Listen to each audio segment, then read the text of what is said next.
We go one-on-one with Valparaiso's Alec Peters. Alec, you were named to the Karl Malone watch list to begin this season. You have anything in common with the mailman?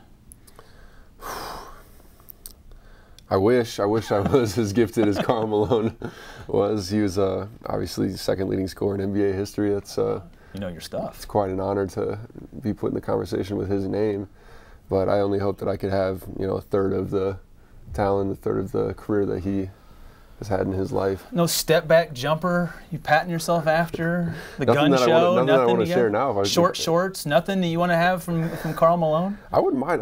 My dad actually made me wear short shorts one time when I was little and playing basketball. And he made you wear them? Didn't make There's a story here. He didn't make me wear them. I think he accidentally got shorts that were just shorter in size, and so everybody had to kind of go through it. But I don't mind the short shorts look. I mean, I feel like I could pull it off a little bit. You got like the mid-thigh length. I mean, not all the way up, but not all the way not past like Larry Bird. Yeah.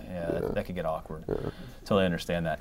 All right, your hometown in Washington, Illinois. Obviously, so much was made about the work that your team did, your community did a year ago to go back and help some people there.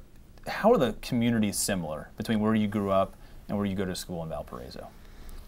Yeah, everybody's close. I can see that. I've only been here 3 years, and I lived in Washington my entire life, so I can see how close the community is with their sports teams, much like it is with the high school. We don't have a college in Washington, but with high school, fans lived and died by what happened on the field, on the court, whatever sport it was, and the whole town kind of rallies behind you. And I could see that at Valpo, and that's kind of one of the key reasons I came to Valpo, is because I kind of saw that similarity.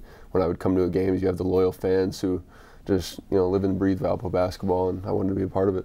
And you were a football player back there as well. If you had to put pads on and get into the ring with a Horizon League opponent, which person gives you the most physical fits around the league? Man. Like we're just like one-on-one tackling drill. Yeah, one-on-one tackling drill. Who do you think would give you a great battle? Well, my teammate Max Joseph's one of the strongest dudes I've ever come in contact with. Jaleel Hogan at Detroit, he's a pretty strong dude. I remember coming up against that. When he wants his space, he gets it. So I think those two, if you put those two together, that'd be quite the matchup. Where do you get your drive from to be a successful basketball player? I really get my drive from my family and kind of where I came from. I don't have that motivational story behind, I don't have that background. I'm a normal kid from a small town in a farm family that just happens to play basketball. I'm the normal one. I don't have the great story behind me or anything like that, and it's just trying to exceed expectations. How much time did you spend in a field as a kid?